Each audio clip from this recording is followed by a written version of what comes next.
Welcome to Mindfulness Manufacturing, the podcast for and with manufacturing leaders. I'm Mike and this is Trevor. We want you to join us on our journey as we help you gain new insights, moments of clarity, and self-awareness. Hey, if you're willing to step outside of your comfort zone and uncover new perspectives to make your next day better, grab your coffee and let's go.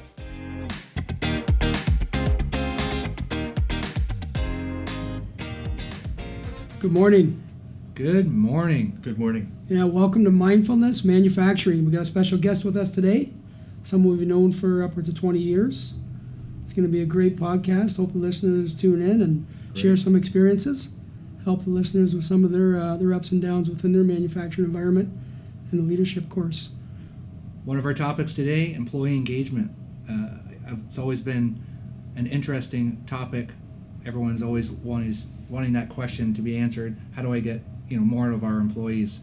And I've always looked at it as how excited you get them about the organization, and what is leadership's responsibility to that, and hey, how do you get that discretionary effort? And there's many different styles out there.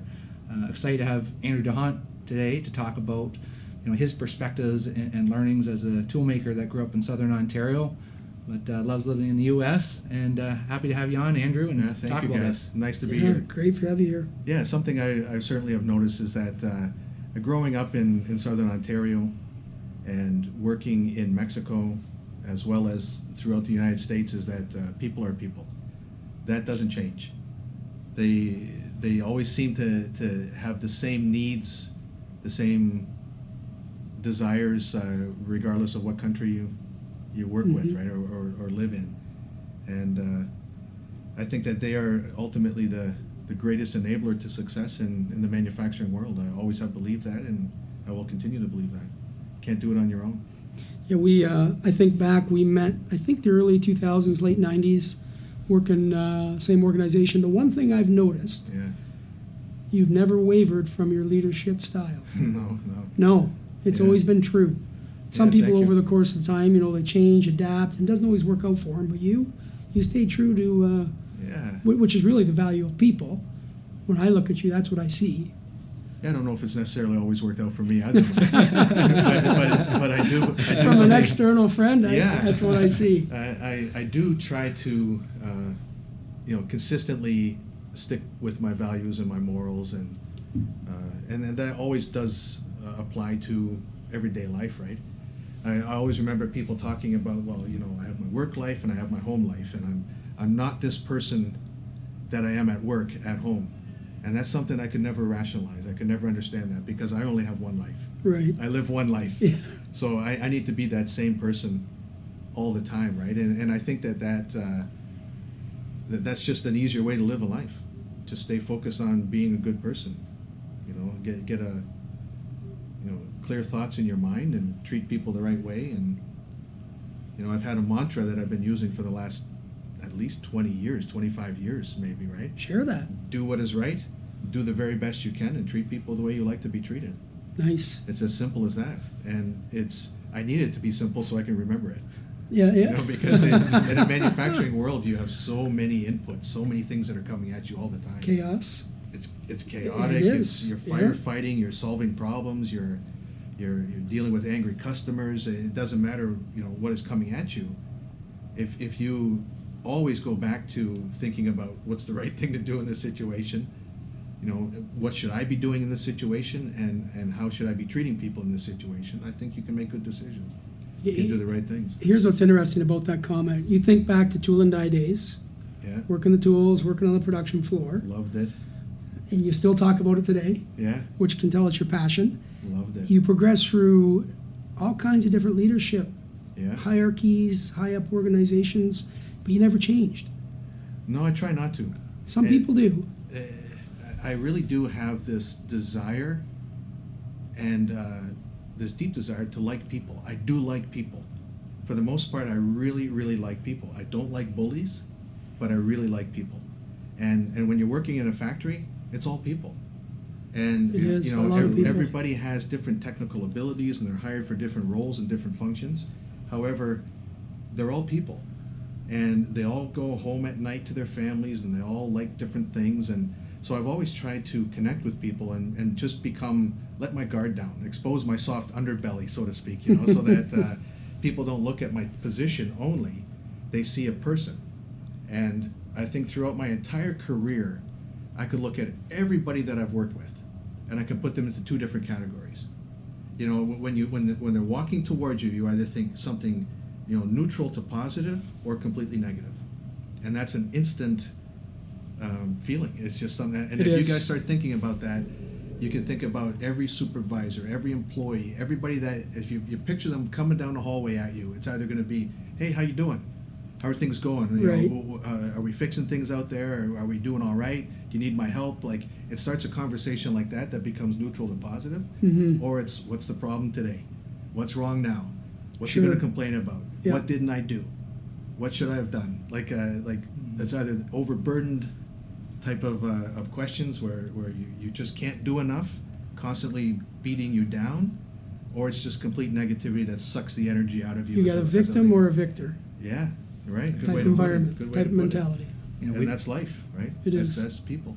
We talk about legacy, and I've heard some good discussions around that lately.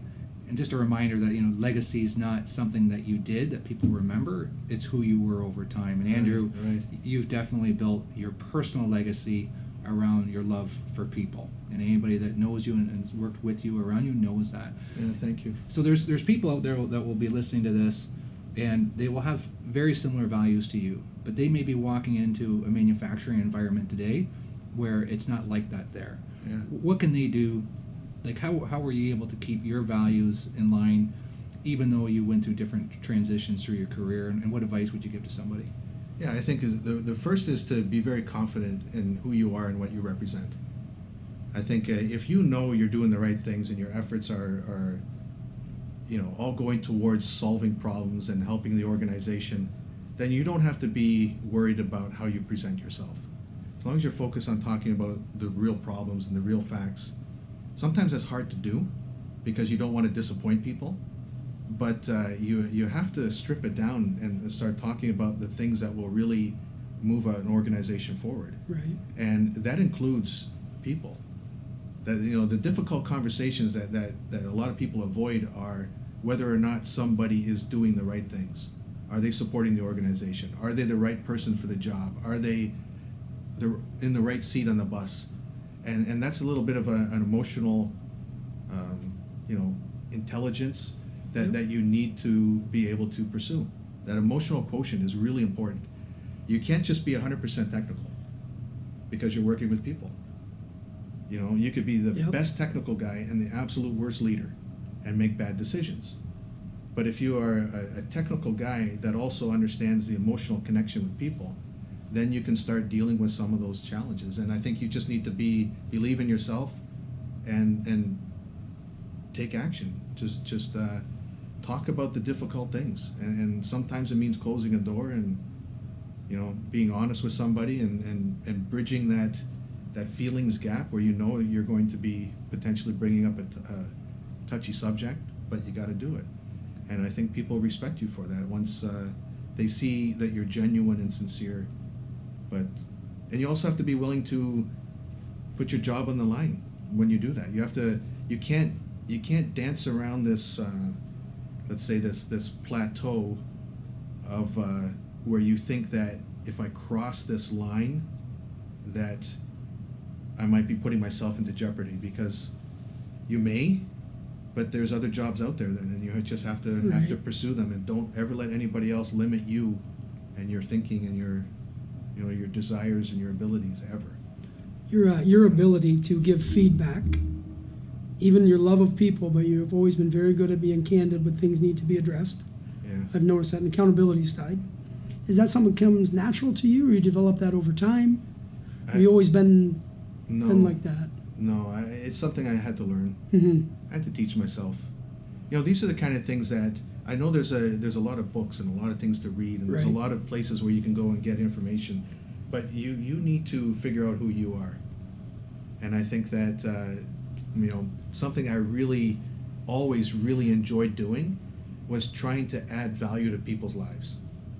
I want to be a guy who people think about as somebody who's done something positive for them, or helped them, or worked through a situation with them, or just did something to make their lives a little bit better. That's something that's really been important to me. And I think genuine feedback is something you can't take lightly when you're applying it. Right. You can't just read it from a book or check the box. Or you need to think about the individual and apply the feedback to them in a manner that you think is going to work with them. Right? Some people like it right between the eyes. Yeah.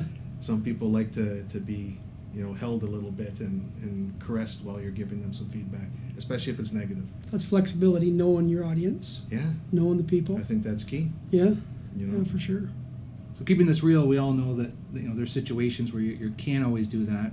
Was there a situation, Andrew, maybe in your career that maybe you had to go outside your values a little bit, that kind of was a significant event which helped you down the road? Is there what were the things that made you who you are?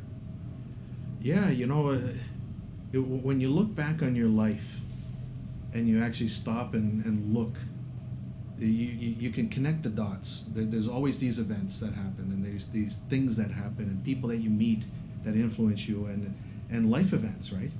And for me, I can honestly tell you that when I was a young man, I was very selfish. I think I only thought about myself. I was a young, aggressive tool and die maker. I didn't care about others at all. And I had quite a humbling experience when I was young. My wife's father, who I was quite connected with, I really liked him. He died when he was 45 years old. Wow. He died of cancer. And I was in my middle 20s at the time, and I had to do a little bit of soul searching. Mm-hmm. Because it really affected me. I thought, how can this guy, he's only 45, how can he, I don't understand. I was really confused by it all. He was a millwright, so he and I had this real technical kind of connection, and he was just a really good man. And I had to think about life for the first time. I just rolled with it. I just rolled with it. And I realized that I could continue the way that I was, or I could do something different. And I chose to do something different. I chose to focus less on me and more on those around me. And when I started doing that, suddenly I started getting a lot of opportunities in my life. So somehow that allowed me to connect better with others and become a leader. Started thinking about them and not just me. And how can I, again, add value to their lives? How can I do something to enable us versus me to do things better, right? And Awesome. I think that was a trigger in my life for sure. I'm absolutely convinced, looking back, that was a deep emotional moment for me and my wife and our family and everybody, right? And I think it helped me be a better person. What a great story. Yeah, it's real. Yeah, Everybody exactly. goes through these kind of things, right? A significant event opened up different doors for you and made you a better To answer the question, though, it was not necessarily anything against my values. It just forced me to recognize things differently. I've had moments throughout my career where I've done things that I regret. I have terminations, difficult situations where Right. I felt a little bit controlled by people above me, where I wasn't quite convinced it was the right thing to do. But at the end of the day, the responsibility of leadership, number one, is to develop more leaders. I think that's key. I think we've talked about that in the past, right? Yes, we have. But you still have to get results. Yeah. And you can't run an organization that does not give a return on investment. Sure. It's just not part of our DNA. You have to be able to make difficult decisions. And sometimes that goes against what I really want to do and what I like to do, and it bothers me. But I've still had to, kind of go with it, even though it was not necessarily my idea. And I have some regrets. I think that's just real life. So what does somebody do? They're listening to this today. they've got to make a decision today. They don't really. There's a feeling in their gut that's just not right. What do you do? Talk it through. Make sure that your opinions or your thoughts at least have been vocalized, right? Because if you say nothing, then nobody's going to read your mind. Nobody's going to understand what you're thinking. At least get it out there. At least try to rationalize the situation by listening to what other people are thinking and the reasons why you're dealing with the situation, and see if you as an adult can think about whether that makes sense to you or not. And if it doesn't, then it's up to you. Then you can say, look, I'm not going to participate in this. You can do that. I've done it. I remember a couple of times where I said, no, yeah, if you choose to do this, you're doing it on your own, because I can't get behind it. And in some cases I was able to change the situation. In other cases, it still transpired, but at least they knew what I was thinking. Right. Yeah. And I could still sleep well that night. Mm-hmm. Yeah. Good questions. You think about engagement. Trevor talked at the beginning of the podcast, engaging people, Yeah. discretionary effort, looking over your career path and some of the things you've done in terms of engagement. How would you give advice to listeners, leadership-wise, on engaging some of the people that work for them? I think that is probably the most challenging, yet the most beneficial thing that you can do if you're a leader in any organization. I remember, a time in my life where I was in a different country. I didn't know the culture. I didn't know the language. I was put in charge of an underperforming division, and I applied all the same things the first 6 months to a year that I was there that I did in Canada. And guess what changed? Nothing. Nothing changed. Not one metric improved. Nothing improved, and nothing was moving, even though all the effort was still there. All of my leaders, the managers that I was responsible for, they were putting in extremely long days, working very hard. It was just a tornado. It was constantly spinning, and our metrics were not changing. And I had a little bit of an epiphany. I had my wife and I went on a weekend getaway, and I was reading some books, and it made me realize that I had to start from the ground up. I had to start over. I had to take a 15, 16-year-old company and start over. Mm-hmm. So I was making a lot of assumptions that things were happening, and when an organization is large, I had 1,200, 1,300 people, big operation. You don't know what everybody's doing all the time. So what came to mind was I had to create a culture of engagement, and I had to find a way to get everybody involved in the organization. And one of the things I think a lot of companies can consciously recognize is that not everybody comes in and puts in the efforts that they should. So you have to create a system around how do you ensure that people are doing what you expect of them. You hire them for a reason. What's the purpose behind their job? And what process are you putting in place to ensure that they are engaged through their entire day that they're at work, they're adding value, and they're enjoying it. Right. So that they consciously know that they're a part of something. I think that's the trigger behind a good manufacturing operation and a great manufacturing operation is the level of engagement.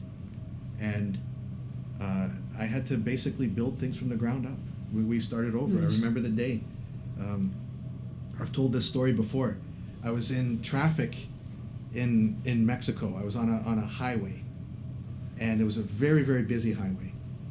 And there's 6 lanes of traffic in each direction, and there's only a concrete barrier between the flows of traffic, between the eastbound and westbound. And there's a little metal fence that was basically on top of this concrete barrier, and there's a hole in the fence.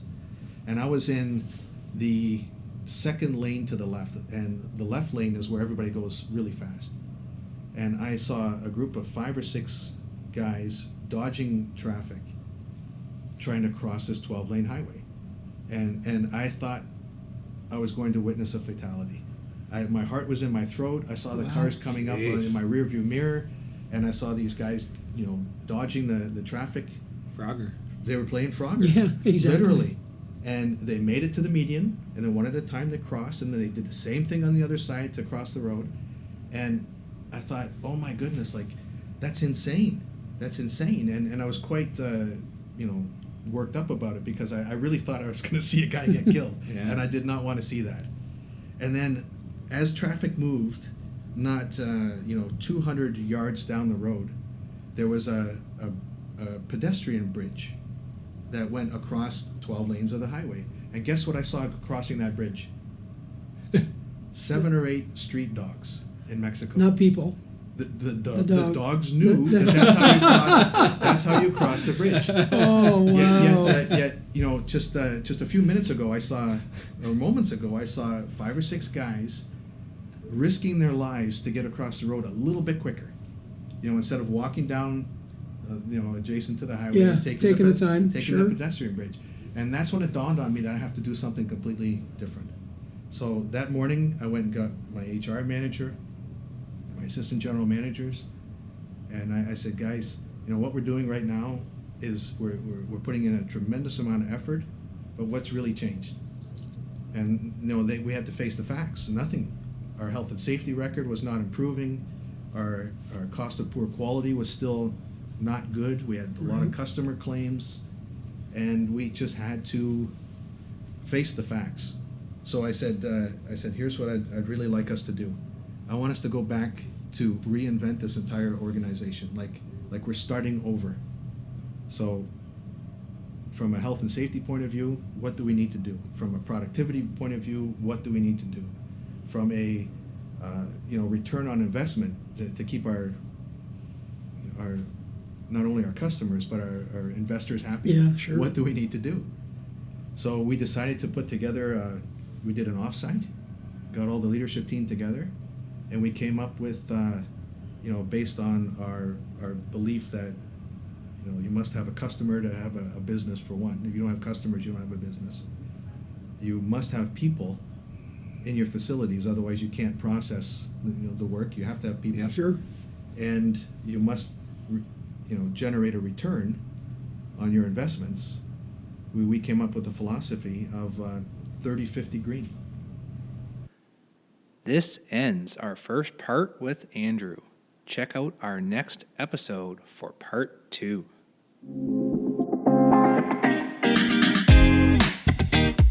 Hey guys, thanks for taking the time and joining us today. We had so much fun. Please remember to subscribe. It's free. Share it with colleagues. Look for our next episode in a couple weeks. If you want to drive results, the first step is realizing how you show up. That's the essence of mindfulness in manufacturing.